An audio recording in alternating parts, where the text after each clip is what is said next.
The desert world was silent, only the sound of hot winds moving across broken stone ruins.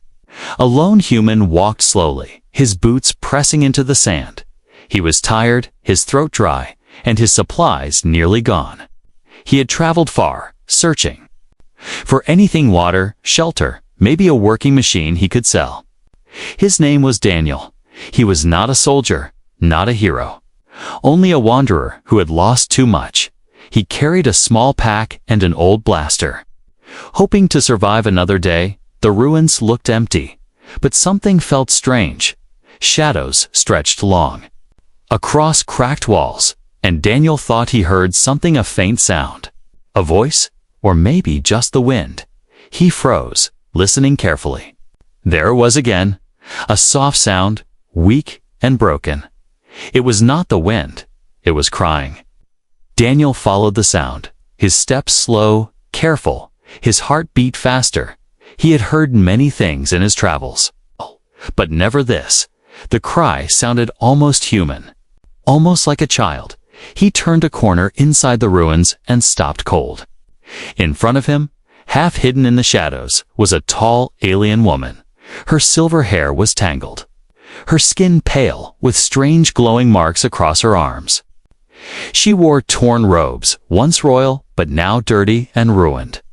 In her arms, she held a small child. The child's big dark eyes stared at Daniel with fear. While its tiny hands clutched at its mother's robe, Daniel raised his hand slowly, showing he meant no harm, but before he could speak, the woman's knees gave out. She collapsed onto the stone floor, still clutching the child close. Her voice was soft, weak, but full of desperation. She whispered words that struck Daniel like lightning. "Make me yours. Please, make me yours." Daniel's breath caught. He thought he had misheard. The alien woman was kneeling in front of him, head bowed, trembling. Her child buried its face against her. She repeated the words, her voice breaking. "If you do not, my child will die."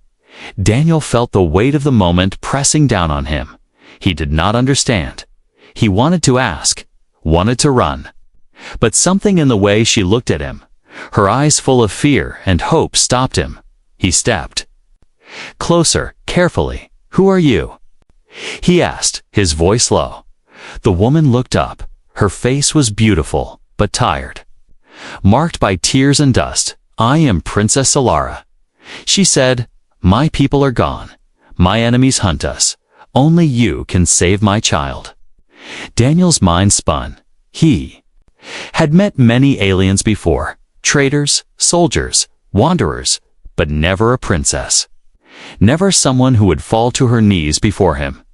The child peeked at him again, its eyes wide, and then, in a soft, broken voice, the child whispered a single word that froze Daniel where he stood: "Father." Daniel's throat tightened. He shook his head, confused. No, I'm not your father," he said quickly. But the child clung tighter to its mother and whispered the word again. The princess lowered her head even more, pressing her forehead to the ground. "If you claim us," she said, "we live. If you turn away, they will find us and kill us." The ruins suddenly felt colder. Daniel looked around. His instincts told him someone was near, watching, hunting. The princess's body trembled as if she knew the same. Daniel's hand went to his old blaster. His mouth felt dry. He had only wanted water, shelter, a place to rest. But now he stood before an alien princess and her child, both begging him to take them. From the shadows of the broken wall came a new sound: metal boots striking stone. A deep voice called out in a language Daniel did not know, but the princess understood. Her face turned pale. She whispered, "They are here." Daniel saw the fear in her eyes. He saw the way the child clung to her. He realized he had only seconds to choose: run or stand, help or leave. The footsteps grew louder, closer. Weapons glowed in the shadows. The princess lifted her head one last time, her silver hair falling across her face. Her voice was barely a whisper now, but every word burned into Daniel's mind. "Make me yours. And you will save us both." Daniel's heart pounded.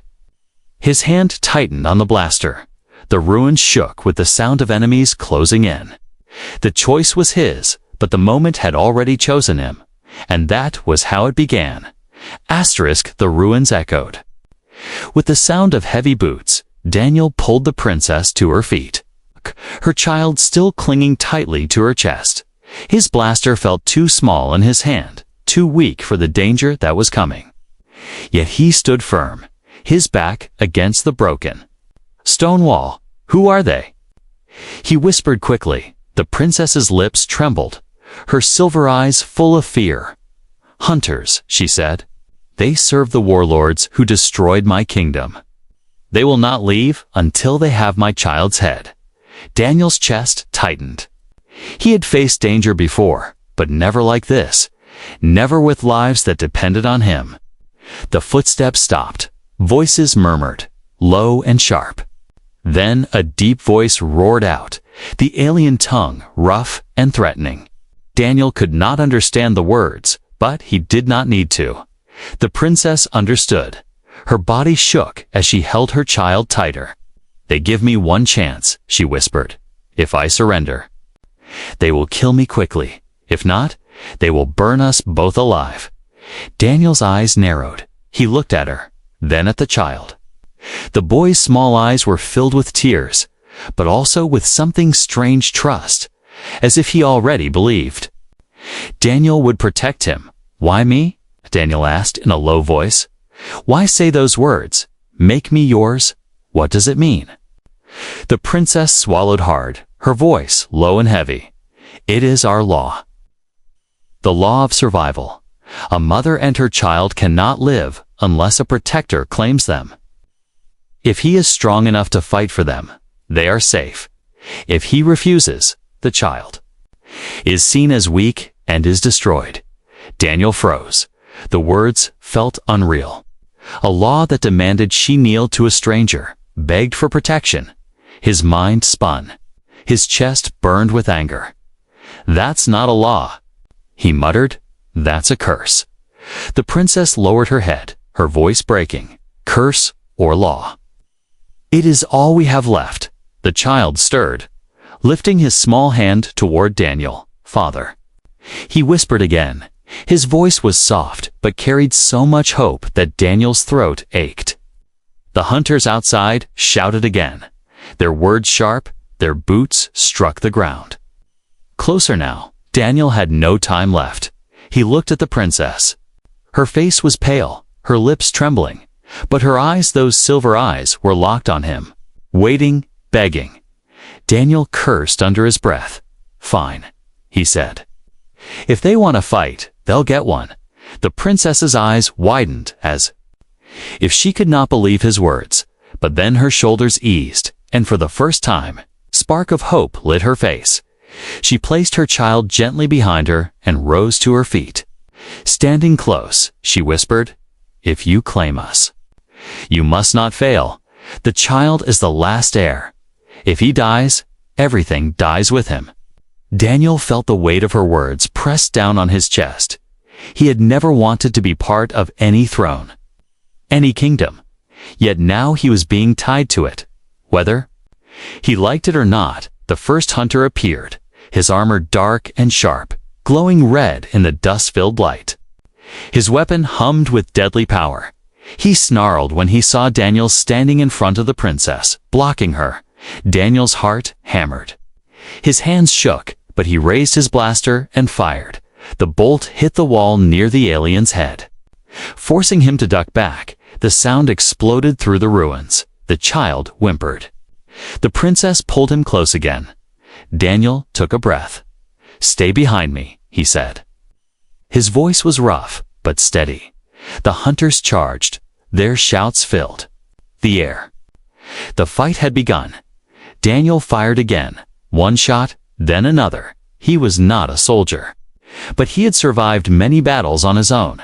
He ducked behind stone, rolled, fired, and fought like a man with nothing left to lose. The princess watched, her Eyes wide, she had seen warriors before, soldiers trained to kill. But Daniel was different. His fight came from desperation, from raw human will, not from training. One hunter fell, then another. The others pulled back for a moment. Regrouping in the shadows, Daniel leaned against the wall, sweat on his face, his chest burning. He was alive. They were alive, but only for now. The princess stepped closer, her voice soft but strong. "Now you understand," she said. "You cannot walk away. You are part of this. You are part of us." Daniel met her gaze. His hands shook, his body ached. But he saw the truth in her words. He could not turn away now. The law of survival had already bound him. The child reached for him again, whispering softly, "Father." Daniel's chest tightened. He looked at the child, then at the princess. Her silver eyes glimmered in the dim light, not just with fear now, but with something else, something that felt like trust. Outside, the hunters regrouped, their leader raising his weapon high. The ruins trembled as their next attack began. Daniel gripped his blaster tighter, his jaw clenched. His choice was made. He would fight. Not because of the law, not because of a throne, but because 2 lives were now his to protect, and he would not let them die. Daniel's hands trembled as he reloaded his old blaster. The weapon hissed softly, low on charge, but still alive. The ruined outpost offered little protection now. The enemy was closing in from all sides. Beside him, the alien princess clutched her child to her chest. Her face was calm, but her eyes showed pain. She had lived through the fall of her world, but this moment was something new. "You should run," Daniel said through gritted teeth. "There's still a chance if you slip." "Out through the north wall?" "No," Solara said, her voice low but clear. "I will not leave you. You stood for us. Now we stand with you." Daniel didn't know what to say to that. He had been alone for so long. Hearing those words felt like a dream, but there was no time to dream now. A sharp blast shook the stones above their heads. Dust rained down. The enemy had heavy weapons. 3 armored hunters came through the opening, their weapons humming with red light. Their eyes locked on the princess and the child. Daniel stepped forward, his arms steady. His heart was wild, but his feet did not move. The first hunter raised his plasma spear, but Daniel fired first. The blast struck the alien in the chest. Throwing him back against the wall, the other 2 charged. One to the left, one straight at him. Daniel dropped low, rolling behind a broken pillar. The left one fired, barely missing the child. Solara screamed and turned her back, shielding her son. Daniel popped up and shot again. His bolt struck the alien's weapon, making it explode in his hand. The last hunter roared. His body huge and covered in armor, he knocked aside stone as he ran at Daniel. A brutal punch slammed into Daniel's chest, throwing him hard to the ground. His head spun, pain blooming through his ribs. The blaster flew from his hand. The alien hunter raised his blade, roaring in victory. But before the blade could fall, a sharp cry rang out. "No!" Solara stepped between them, eyes burning with fire. Her voice carried the power of a queen and the fury of a mother. She raised her hand. A small device glowing in her palm. The hunter hesitated for a second too long. Daniel grabbed a broken metal rod nearby and drove it upward with all his strength. It pierced the hunter's side. Right between the armor plates, the alien screamed, twisted, and collapsed beside him. Silence filled the air. Daniel coughed, blood in his mouth. Solara knelt beside him, her hands gentle on his shoulder. "You fought like one of us," she whispered. "You protected the air like a true guardian." Daniel looked up at her, his vision blurry. "I'm just a guy who couldn't walk away," he said weakly. The child crawled to his side and placed a tiny hand on his chest. "You're my dad." "Now?" the child whispered. Daniel closed his eyes for a moment. Fighting back emotion, he sat up slowly, his ribs screaming, and looked around. 3 bodies lay still. Smoke rising from their armor. The first wave was done, but more would come. He found his blaster. Cracked, but still functional. He looked at Solara. "We can't stay here." "No," she agreed. "But I know a place." She helped him to his feet. And they moved carefully out through a narrow side tunnel. The child in her arms. The tunnel led into the desert, a hidden path once used by Royal Scouts. Now it became their escape route. They walked for hours, Daniel's legs growing weaker. His injuries burned with every step. Still, he kept moving. For her, for the child.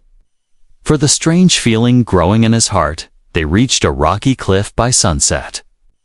A narrow cave hidden behind vines welcomed them like a forgotten memory inside.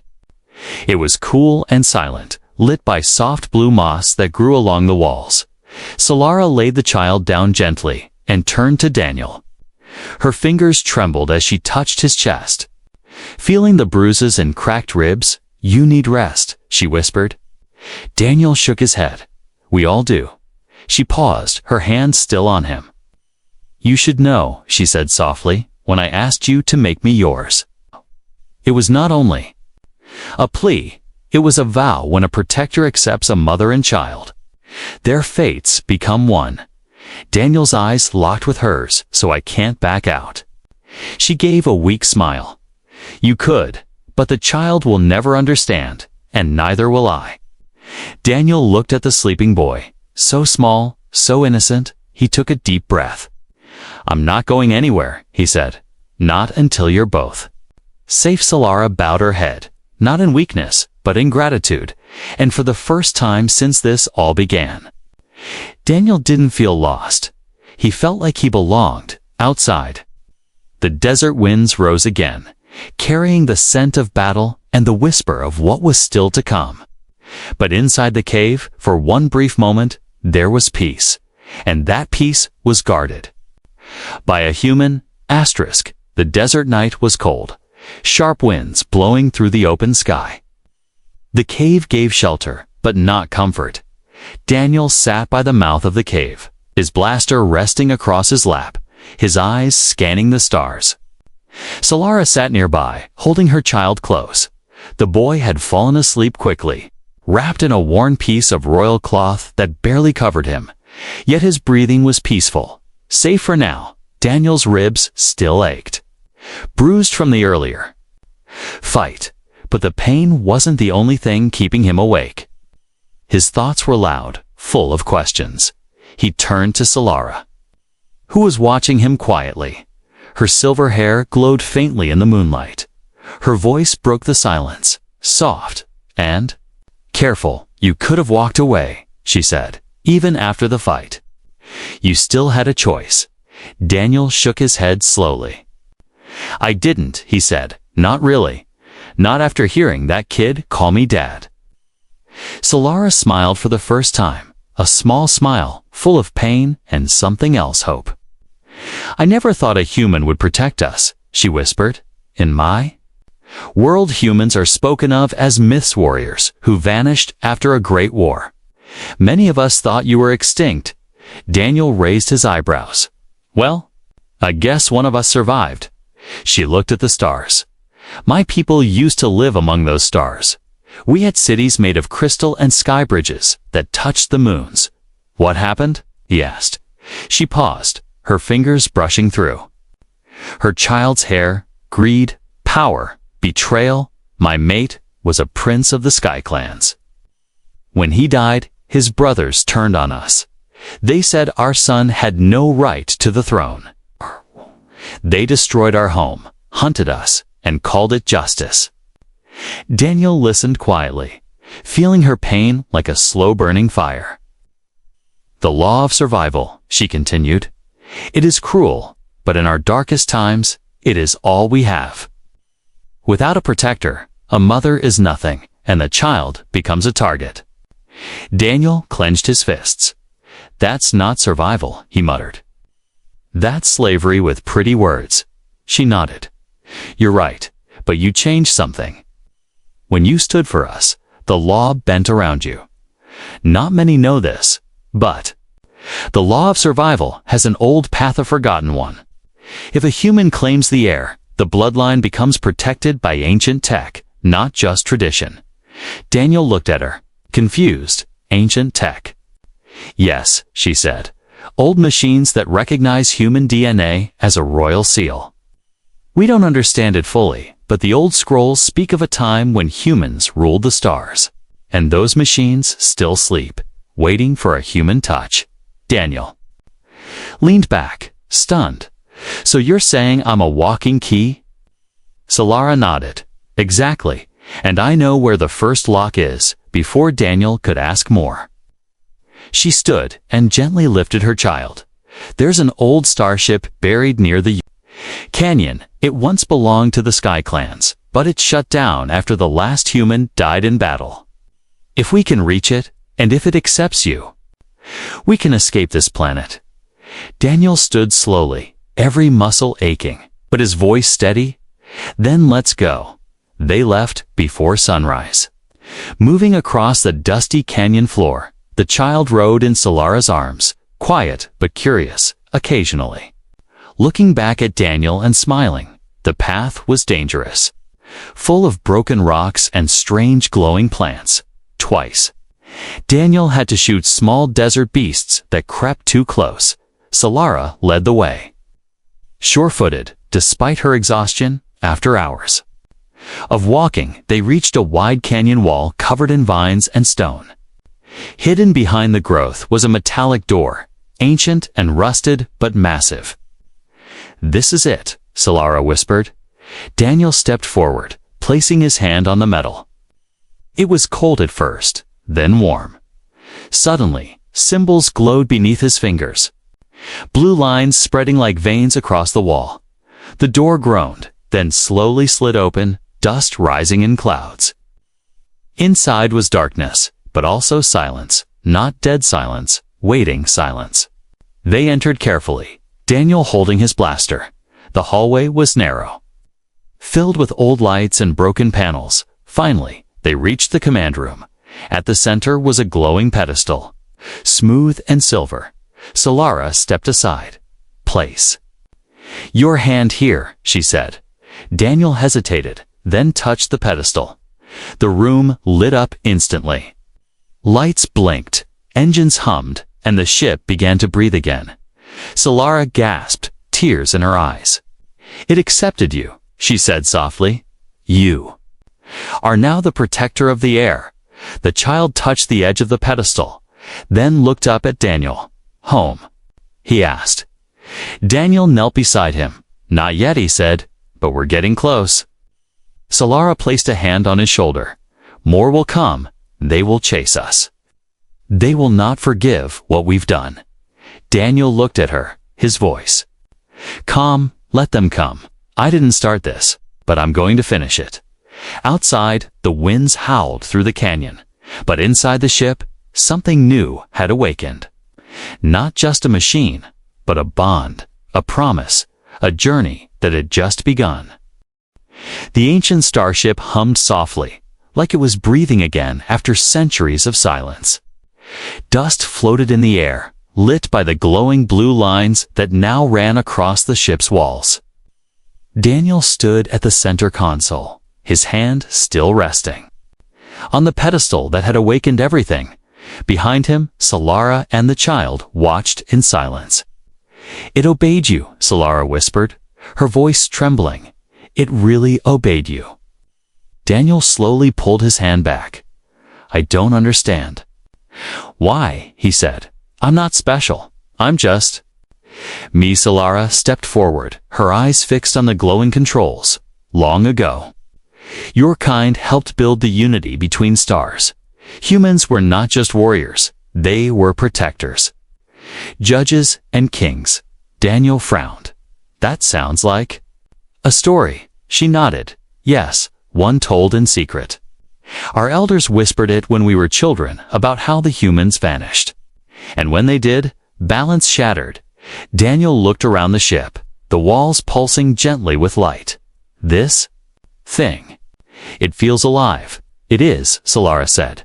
The starship is old, but it was made with something more than metal.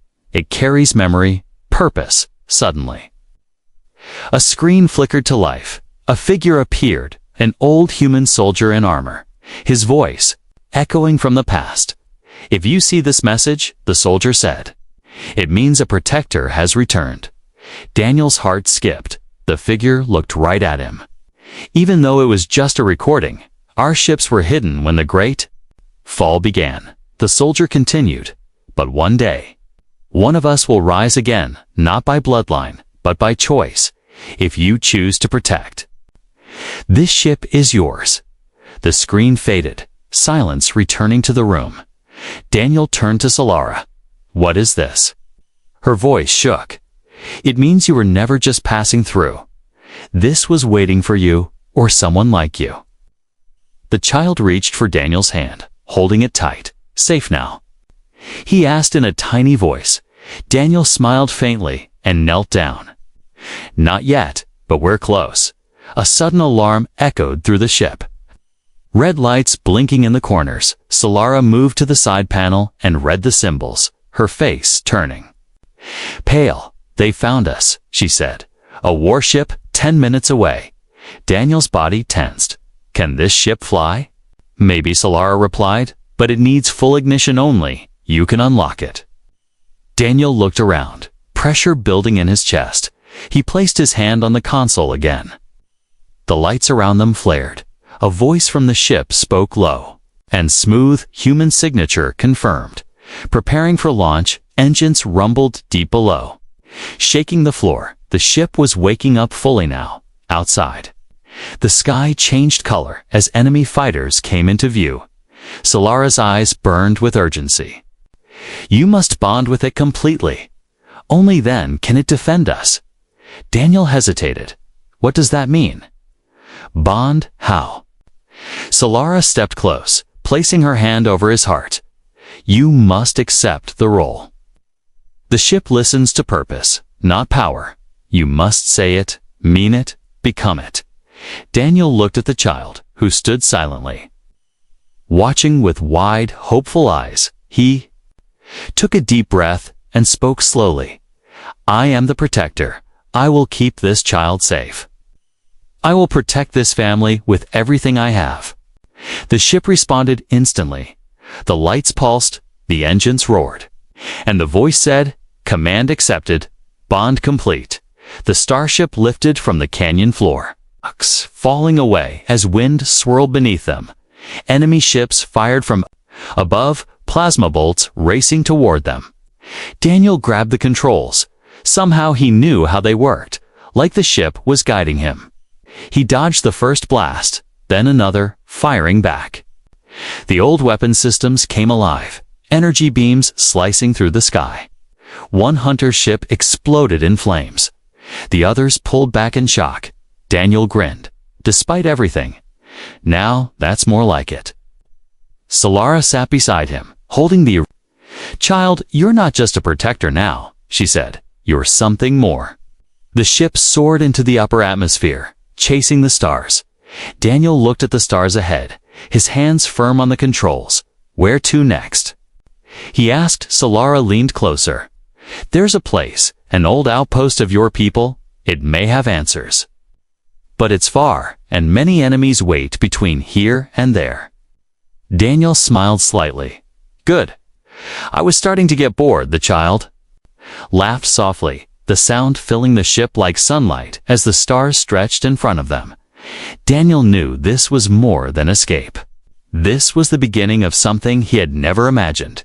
He was no longer just a traveler. He was the protector of a child, the chosen of an ancient ship, and maybe the last hope of a forgotten legacy. The starship glided through space. Its engines quiet but strong.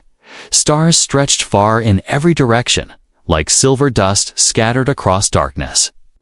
Inside, Daniel sat at the helm, his hands steady on the glowing controls.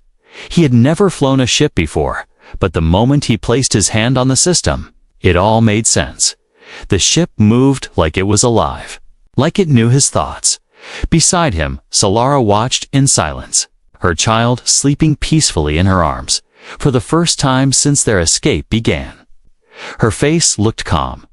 "You've fully bonded," she said softly. "I can feel it. The ship answers to your will, not just your touch." Daniel didn't look away from the stars. "I didn't plan any of this," he said. "I was just passing through a dead place." Looking for water, Solara gave a faint smile. Sometimes, fate doesn't knock, it crashes through the door. The child stirred and mumbled something in his sleep.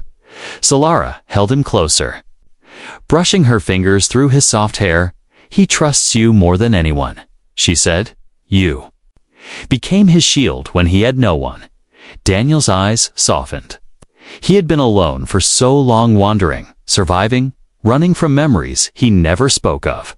But now, a child called him father, and a princess stood by his side. The ship's voice echoed through the cabin, smooth and calm. "Incoming message detected." Encrypted with human command protocols. Daniel blinked. "Human protocols?" "Yes," the ship replied. "Only the bonded commander may unlock." Solara stepped back, surprised. That shouldn't be possible. Daniel placed his hand on the panel, and the screen lit up with golden light. A face appeared, not real but a recording, an older human woman in a sleek uniform, her hair silver, her eyes sharp. "This message is for the next protector," she said. "If you are hearing this, then the ship has chosen you. That means the cycle has returned, and with it, hope." Daniel leaned closer, listening. "You must know." The message continued. "Our kind once stood above the stars, but our pride was our fall. We created weapons too powerful, enemies too cruel, and then vanished into our own silence." Solara's breath caught. She had heard stories, but this was real. The woman's voice grew softer. "If you carry this bond, then you are not just a pilot. You are the seal of protection, the one who may lead the forgotten into light again." The message ended, leaving only quiet. Daniel slowly sat back, the weight of the words pressing against his chest. "I don't want to lead anything," he said. "I just wanted to save a mother and child." Solara stepped forward, placing her hand gently on his shoulder. "That is exactly why you're worthy." Before more could be said, the ship's alarms flared again. Pursuit vessels approaching from Sector Deltaris, the system announced. 2 destroyers, weapons hot. Daniel stood quickly. "There. Still chasing us." Solara moved to the side panel, checking maps. "They're not giving up. They want the child dead, no matter the cost." Daniel narrowed his eyes. "Not today." He took the controls, and the ship responded instantly. They dove between asteroid fields, engines twisting around debris as plasma fire lit up the black sky. One blast skimmed the wing, making the ship shake. Sparks flew from a side panel. The child woke up crying. Solara held him tight, whispering soft words. Daniel gritted his teeth. "Come on, come on." He whispered to the ship.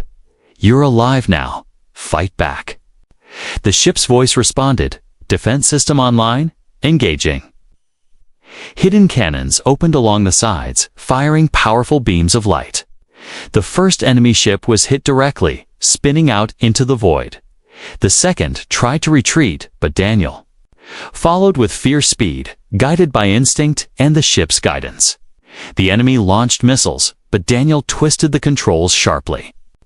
Diving through space and returning fire, the second destroyer exploded in a quiet flash, its flames vanishing into the stars. Silence returned. The child stopped crying, looking up with wide eyes.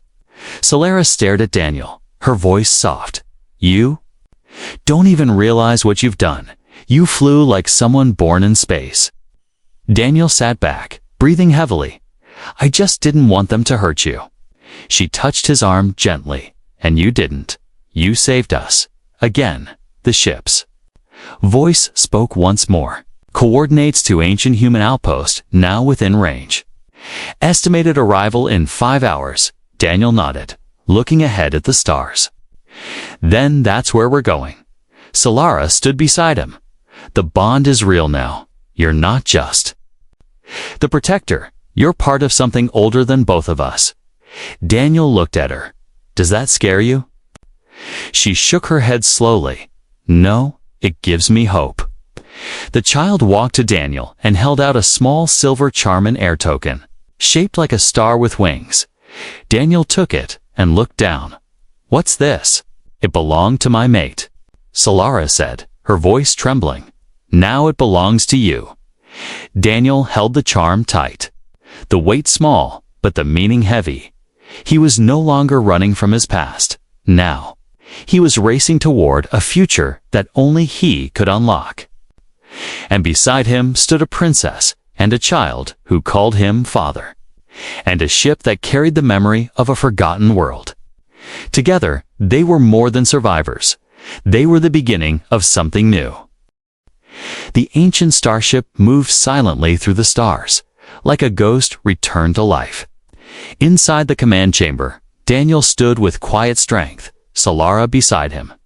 And the child, holding tightly to his arm, they had survived hunters, escaped death, and awakened a ship that hadn't flown in centuries. But their journey was far from over. Ahead was something greater known. Risky, but filled with purpose, the ship's soft voice echoed again, approaching coordinates. Ancient human outpost detected atmospheric entry in 2 minutes through the wide viewing screen. They saw it a green and gold planet wrapped in silver clouds and glowing rivers. A long-forgotten world, untouched by time, Solara whispered. This place was once your people's stronghold, a hidden haven built when the Great War began. It has slept for generations. Daniel nodded slowly. Then, it's time to wake it. Up, the ship began its descent. Sliding through clouds, mountains rose in the distance, and strange towers could be seen hidden behind thick forest walls. As the ship landed, the engines gave one final hum. Then fell silent. The ramp lowered with a hiss. Daniel stepped out first, his boots touching the soil of a world that had waited too long. Solara followed, the child walking between them. Holding both their hands, they moved through old stone gates, cracked but still standing. Strange lights flickered to life as they walked. Scanning Daniel and responding to his presence, the path led them to a massive hall filled with silver thrones, statues of warriors, and long-dead plants that still shimmered under glowing crystals. In the center of the chamber, a giant circular pedestal rose from the floor, covered in carvings. Solara looked at Daniel, her voice quiet. This is the crown seal. Only a true protector can activate it if it responds to you. Then the system will recognize the child as the rightful heir. Daniel took a slow breath and stepped forward. He placed the charm, the star-winged token, to the pedestal's center. At first, nothing happened. Then the carvings began to glow, spreading light across the hall. The walls shook softly as ancient systems woke.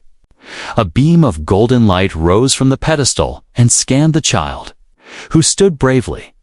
Then a deep, ancient voice spoke from nowhere. Protector verified, heir confirmed, royal bloodline status restored. Solara gasped, tears filling her eyes.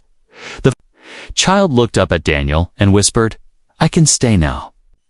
Daniel knelt beside him, his voice soft. "You're safe now. This is your home." Solara slowly dropped to her knees before Daniel, bowing her head, but Daniel gently lifted her up.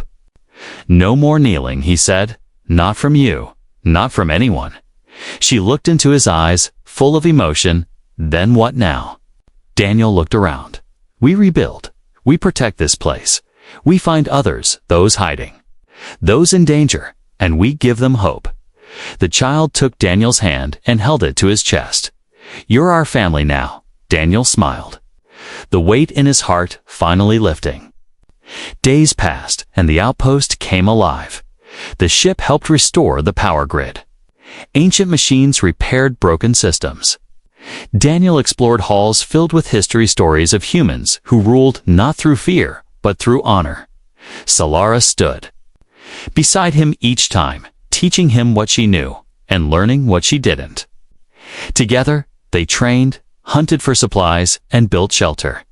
The child laughed more, played among the glowing trees, and sometimes fell asleep curled against Daniel's chest. One night, under the silver sky, Solara walked up to Daniel as he sat watching the stars. She sat beside him, silent at first. Then she spoke. "You've done more than protect us. You gave us back our future." Daniel looked at her gently. "You gave me something too, a reason to stop running." She leaned her head against his shoulder. "Do you regret it? Choosing us?" He shook his head, not even for a second. The child came running up with a carved wooden star in his hands. "Look, I made this for you." Daniel took it, smiling. "You did great, kiddo." The child pointed to the sky. "Will we fly again?" Daniel nodded. "One day, but for now, we build, we grow, and when the time is right, we rise." Solara looked up at him with quiet joy. "Then, this is our new beginning." And it was, in a galaxy that had once forgotten hope, a single human had changed everything. He came with nothing, but gave everything. Not for power, not for glory, but for a child, for a mother, for a bond that was stronger than law, stronger than blood. They were no longer running. They were home, together.